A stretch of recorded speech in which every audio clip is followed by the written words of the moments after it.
کہ لوگ چاند پر گئے اور چاند پہ جانے کے بعد بڑے خوش ہوئے کہ ہم چاند پر آ گئے اور ہم نے جو وہ چاند پہ آنے کے بعد بہت بڑا کارنامہ انجام دیا. لیکن جب وہ چاند پر پہنچے تو چاند پر پہنچنے کے بعد انہوں نے دیکھا کہ یہ چاند کبھی توڑا گیا تھا.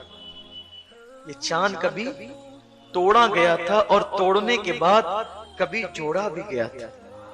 جیسے آئینہ ٹوٹ کر جوڑا جائے تو اس میں سے ایک ہلکا سا نشان ہوتا ہے، ایسے انہوں نے وہاں محسوس کیا.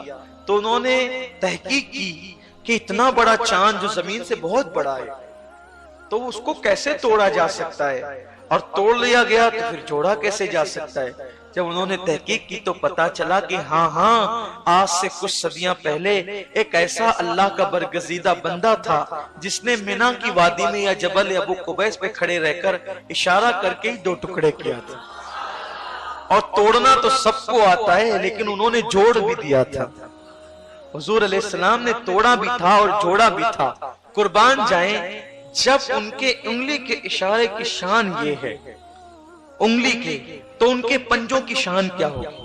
اور جب ان کے پنجوں کی شان آپ اندازہ نہیں کر سکتے تو ان کی کلائی کی شان کیا ہوگی؟ یہ جو میں اشارہ کر رہا ہوں یہ میرے گنہگار ہاتھ ان ہاتھوں کے برابر نہیں ہے، بس میں سمجھانے کے لیے. تو ان کی کلائی کی شان کیا ہوگی؟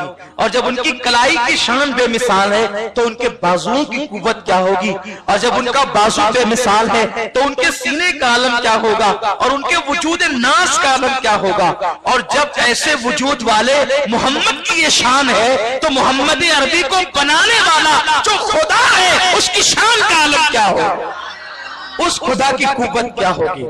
ہم تو اس اندیکھے خدا کو حضور کے ذریعے سے مانتے ہیں کہ جب یہ ایسے ہیں تو وہ کیسا ہوگا. پھر ابو جہل نے اپنے دوست کو جس کا نام حبیب تھا اس کو خط لکھا. حبیب کو جیسے خط ملا حبیب نے خط پڑھا. خط میں یہ لکھا تھا، میرے دوست پرانی تیری میری دوستی ہے، ہمیں ایک مشکل آن پڑی ہے، اس مشکل میں ہماری مشکل کو دور کر آ. تجھے بہت زیادہ جو ہے معلومات ہے نبی اور نبوت کے بارے میں، آ کر کے اس سے بات کر. ہمارے یہاں ایک شخص ہے، ہمارا ہی رشتہ دار ہے، اس کا نام محمد ہے، اس نے کبھی جھوٹ نہیں بولا، اس نے کبھی کسی کی امانت میں خیانت نہیں کی. ساری باتیں اس نے لکھی اور لکھنے کے بعد کہا جلدی سے آؤ اور آ کر کے اس کو ایسا پھنساؤ کہ وہ تمہاری باتوں کا جواب نہ دے سکے اور وہ جامد و ساکت ہو جائے، وہ لاجواب ہو جائے، تاکہ پھر ہم پورے مکے میں اس کے مشن کو ختم کر دیں. جیسے ہی حبیب کے پاس جو ہے وہ خط پہنچا، حبیب نے اسی وقت اس تیز رفتار قاصد کے ساتھ ایک تیز رفتار سواری لی اور وہ سیدھے مکہ آیا. اور مکے میں جب آیا تو پورے مکے میں جشن کا ماحول تھا، پورے مکے میں خوشیوں کا ماحول تھا. حبیب آیا، اتنا چتر چالاک انسان آیا کہ بڑے بڑوں کو وہ اپنی باتوں کے داؤ پیچ میں پھنسا لیتا ہے. اس کے سامنے کوئی بات نہیں کر پاتا. اگر کوئی جو ہے وہ شاعری میں بات کرے تو حبیب شاعری میں جواب دیتا ہے، کوئی لفظوں میں بات کرے، نثر میں بات کرے تو وہ نثر میں جواب دیتا ہے، کوئی سیاست کی کرے تو وہ سیاست کی، ریاست کی کرے تو ریاست کی، مذہب کی کرے تو مذہب کی، وہ ساری باتوں کو جانتا ہے. بہت ہوشیار ہے حبیب آ گیا ہے. اب محمد عربی کو وہ لاجواب کر دے گا، لیکن یاد رکھے حق ہوتا ہے. حبیب آیا، شام کا وقت تھا. شام کے وقت حضور کو اطلاع دی گئی ایک بندہ آیا ہے، کیا آپ اس سے گفتگو کر سکتے ہیں؟ حضور نے کہا بالکل کر سکتے ہیں. کون کیا بات کرنا چاہتا ہو؟ کیونکہ ہم اپنی زبان میں کہتے ہیں ہاتھ کنگن کو آرسی کیا، جب سکہ کھڑا ہوتا ہے تو کہیں بھی اچھالو کھن سے بچتا ہے. حضور نے کہا ٹھیک ہے چلو بات کرتے ہیں. سارے مکہ کے بڑے بڑے گنڈے، سارے مکے کے بڑے بڑے اوباش آج دلوں کے اندر پھدک رہے تھے